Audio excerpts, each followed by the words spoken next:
नमस्कार, मैं हूं संजय शर्मा। आप देख रहे हैं 4 PM न्यूज़ नेटवर्क।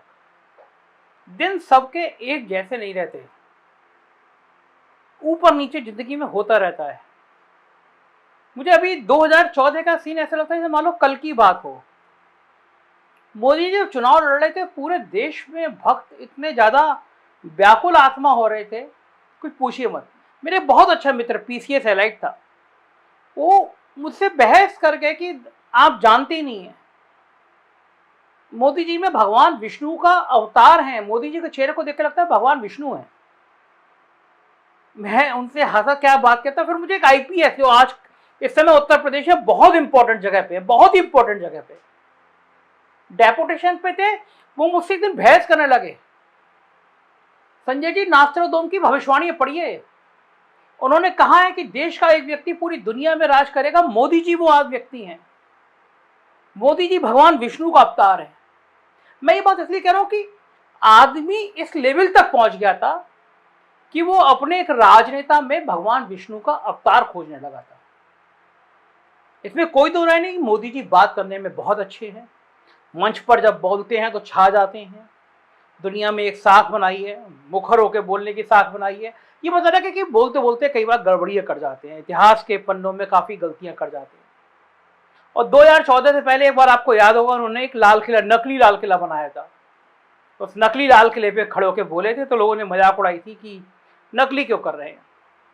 और अब गुजरात में एक स्कूल का आज सुबह से स्कूल को लेकर ट्रोल हो रहा है। लोग कह रहे हैं कि एक नकली स्कूल बनाया गया, मोदी जी बैठे, बच्चे बैठे, टीचर बैठे। दरअसल एजुकेशन का मॉडल दिल्ली के केजरीवाल ने कुछ किया या नहीं किया, लेकिन एजुकेशन मॉडल देश में स्थापित कर दिया।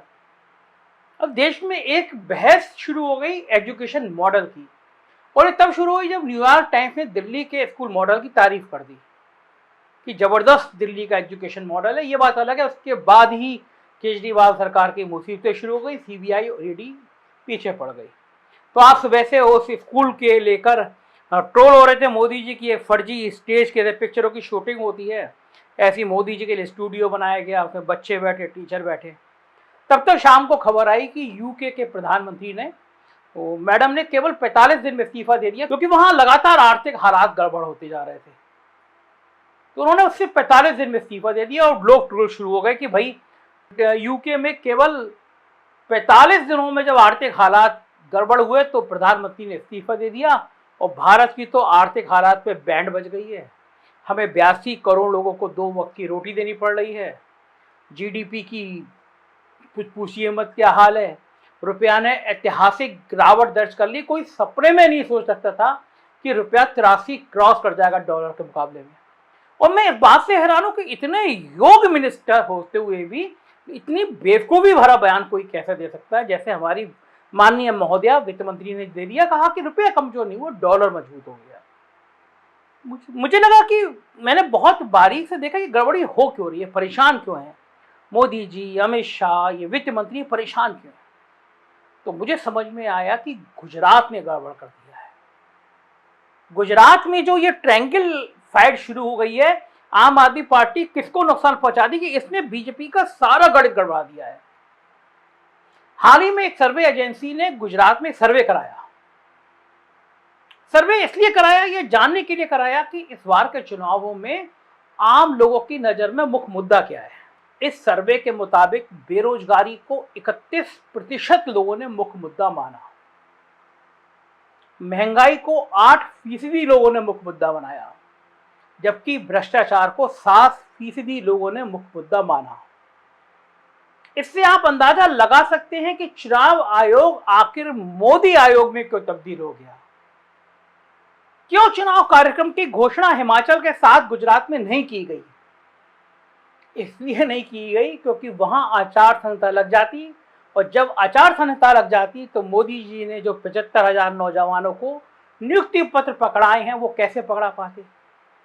साथ ही आज चल रहा है कि मोदी जी ने 10 लाख नौकरियों को देने का वादा भी किया है। ऐसे में आप अंदाजा लगा सकते हैं कि गुजरात जैसे राज्य में भी वहां बेरोजगारी कितना बड़ा मुद्दा बना हुआ है। और क्या सिर्फ 75,000 लोगों को अपॉइंटमेंट लेटर थमा देने से समस्या का समाधान हो जाता है। अरे भाई, जब देश की कुल जनसंख्या का 5% गुजरात में रहता है तो इतना तो लगभग तय है कि देश के 94 करोड़ बेरोजगारों की संख्या का भी लगभग 5% यानी 4-4.5 करोड़ बेरोजगार तो गुजरात में होंगे। ऐसे में मोदी जी के द्वारा ऊंट के मुंह में जीरे के समान रोजगार बांटने से क्या लोगों का गुस्सा कम हो जाएगा? मोदी जी, रोजगार सिर्फ अपॉइंटमेंट लेटर बांटने से नहीं आता।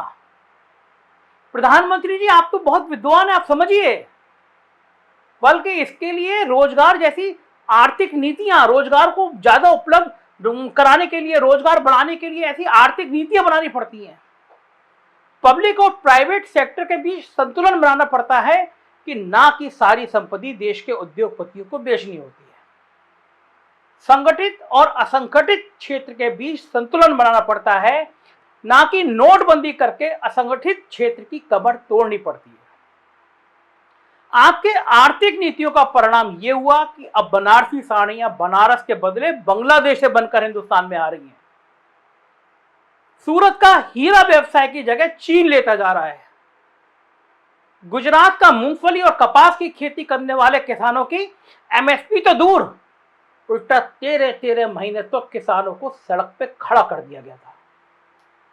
और रही आपके उस गुजरात मॉडल जिसके दम पर 2014 में लोगों से वोट लिए थे, तो उसकी पोल तो अब रोज खुल रही है। अभी जैसे आज मैंने बताया कि एनिमेटेड क्लासरूम में बच्चों के साथ बैठना पड़ रहा है, तो कभी मनीष सिसोदिया गुजरात की शिक्षा व्यवस्था की पोल सबके सामने खोल दे रहे हैं। जहां तक हेल्थ सेक्टर का मामला है, स्वास्थ्य सेवाओं का मामला है, तो उसकी पोल तो पिछले साल तब खुल गई जब गुजरात के शमशान घाटों में लाशों को जलाते समय इलेक्ट्रॉनिक चिमनियों की भट्टियां धू धू करके जलने लगी थी। यहां तक कि ऑक्सीजन सिलेंडर के लिए लोग सरकार से निराश होकर युवक कांग्रेस के अध्यक्ष श्रीनिवास साहब को फोन लगा रहे थे। पूरी दुनिया देख रही थी। रही बात महंगाई की, अभी तो जब चुनाव की वजह से पेट्रोल और डीजल कामों को जबरदस्ती कंट्रोल किया गया है, तब खुदरा मूल्य सूचकांक में मुद्रास्फीति दर 7.4 पहुंच गई है। चुनाव के बाद जब पेट्रोल डीजल के दाम बढ़ेंगे तब क्या होगा, इसका अंदाजा मैं और आप और हम सब एक गुजरातियों से ज्यादा हम सब समझ सकते हैं, क्योंकि एक आम गुजराती की आर्थिक समझ भी इतनी होती है, उसे पैसे के प्रवाह का रग रग पता होता है, तो उसे भी पता होगा कि चुनाव के बाद क्या होने जा रहा है। इन सब हालात में यह सहज ही अंदाजा लगाया जा सकता है कि मोदी और शाह साहब इतना परेशान क्यों हैं, इतना डरे क्यों हैं। जहां तक गुजरात में मिल रही राजनीतिक चुनौती की बात है, तो इस बार सबको पता है कि मुकाबला आमने सामने का नहीं बल्कि त्रिकोणीय है। खुद प्रधानमंत्री नरेंद्र मोदी कह रहे हैं कि आपके हल्ले में कांग्रेस को इग्नोर मत कर दीजिए। कांग्रेस के लोग चुपचाप गांव और कस्बों में प्रचार कर रहे हैं, ध्यान रखिए, मोदी जी कह रहे हैं। दरअसल उनको लग रहा है कि त्रिकोणीय लड़ाई फंसा देगी। आम आदमी पार्टी ने भाजपा की नाक में कितना दम कर रखा है, इससे सभी वाकिफ हैं। लेकिन असली चुनावी लड़ाई जहां भारतीय जनता पार्टी सबसे ज्यादा चिंतित है, वो ये है कि इस बार गुजरात का शहरी मध्यम वर्ग अंदर से बिखर गया है, बिल्कुल यूपी बिहार की तरह बिखर गया है। जहां के शहरों में पति कहीं और वोट डालता है, पत्नी किसी और की समर्थक है और बच्चे किसी और पार्टी का नाम जप रहे हैं। बिल्कुल यही स्थिति अब गुजरात में भी है, खासकर शहरों में दिख रही है। अधिकांश शहरी परिवारों में तीनों पार्टियों ने अपनी फैन फॉलोइंग पैदा कर ली है। जिसको स्कूली अस्पताल, फ्री बिजली पानी चाहिए वो आम आदमी पार्टी के साथ है, जिसको हिंदुत्व चाहिए वो भाजपा के साथ है, और जिसको पब्लिक सेक्टर, रोजगार, महंगाई आदि की चिंता है वो भारत जोड़ने का मतलब कांग्रेस का समर्थक बना हुआ है। दरअसल भाजपा की रणनीति तो मोहल्ला दर मोहल्ला वोट मोबिलाइजेशन की रही है। उनके पन्ना प्रमुखों की पूरी टीम यही काम करती रही है और अमित शाह को पन्ना प्रमुख बनाने में महारत हासिल रही है। अमित शाह के इसी गठबंधन ने, इसी प्रबंधन ने गुजरात के शहरों में भाजपा का अब एक दुर्ग बना दिया था, जिसके दम पर मोदी जी को 3 बार मुख्यमंत्री पद तक पहुंचाया था। लेकिन अब तो चूंकि एक एक शहरी परिवार ही वोट के मामले में बिखरा हुआ दिख रहा है, तो किस बात का पन्ना और किस बात का प्रमुख? घर में कोई किसी की सुनने को तैयार नहीं है। फिर भला पन्ना प्रमुख की कौन सुनेगा? रिपोर्ट तक यहां तक आ रही है कि पन्ना प्रमुखों का खुद का परिवार बिखरा हुआ है, फिर वो बेचारे मोहल्ला कहां संभाल पाएंगे? वैसे हर शहरी घर को वोट के मामले में 3 फाड़ करने का श्रेय तो निश्चित तौर पर आम आदमी पार्टी को दिया जाना चाहिए, जिसने हर वोटर को उसकी पारिवारिक पहचान के बदले उसकी स्वतंत्र नागरिक पहचान का आइडेंटिफाई करने को प्रेरित किया। वरना अब तक तो शहरी गुजराती और यहां तक कि पढ़े लिखे परिवारों में भी वोट डालने के मामले में घर के बड़े लोगों की डिक्टेटरशिप चलती थी। केजरीवाल साहब के प्रचार करने के तरीके ने इस डिक्टेटरशिप को काफी हद तक खत्म कर दिया। हाँ, ये बात जरूर है, इसका फायदा उनको मिलेगा या कांग्रेस को, ये अभी कहना मुश्किल है गुजरात में। रही बात ग्रामीण गुजरात की, तो वहां भी आम आदमी पार्टी ने दस्तक दे दी है, या यूं कहूं मैं कि मजबूत दस्तक दे दी है। लिहाजा वहां आम आदमी पार्टी किसके वोटों में सेंध लगाएगी कहना मुश्किल है। ग्रामीण गुजरात में अभी इतना जरूर है कि अब तक परिवार वोट के मामले में एक इकाई बना हुआ है, अर्थात मोटे तौर पर एक परिवार का वोट एक तरफ जाने की संभावना अब भी है। ऐसे में वहां भाजपा के पन्ना प्रमुख की भूमिका अभी भी है। लेकिन फिर घूम फिरकर वही सवाल कि जब मोदी लहर में भी ग्रामीण गुजरात में कांग्रेस भाजपा पर भारी पड़ती है, तो आज प्रचंड बेरोजगारी, आसमान छूती महंगाई और किसानों की बढ़ती समस्या के बीच वहां क्या होगा, इस पर सिर्फ अंदाजा लगाया जा सकता है। मगर यही अंदाजे की पॉलिटिक्स मोदी शाह की फितरत का हिस्सा नहीं है, कभी नहीं है। वो तो अब तक उसी पॉलिटिक्स में अभ्यस्त हैं कि या तो आप हमारे साथ हो या हमारे विरोधी के साथ हो, हमारे विरोधी हो। एक ऐसी पॉलिटिक्स जिसमें ना आपके साथ, ना आपके बड़े दुश्मन के साथ और ना ही आपके छोटे दुश्मन के साथ वाली पॉलिटिक्स से डर लगता है। वो वांटेड फिल्म का सलमान खान का डायलॉग याद है ना आपको? ना हनी भाई के लिए और ना गनी भाई के लिए, मैं तो धंधा करता हूं सिर्फ मनी भाई के लिए। बिल्कुल इसी अंदाज में गुजरात का हर वोटर इस बार अपने धंधे को प्राथमिकता देते हुए अपनी वोटिंग प्राथमिकताओं को तय करता हुआ दिख रहा है, और शायद यही मोदी और शाह की चिंता का सबसे बड़ा सबब भी है। गुजरात की पॉलिटिक्स, देश की पॉलिटिक्स की ईमानदारी से समीक्षा सुनी है तो देखते रहिए 4PM न्यूज नेटवर्क।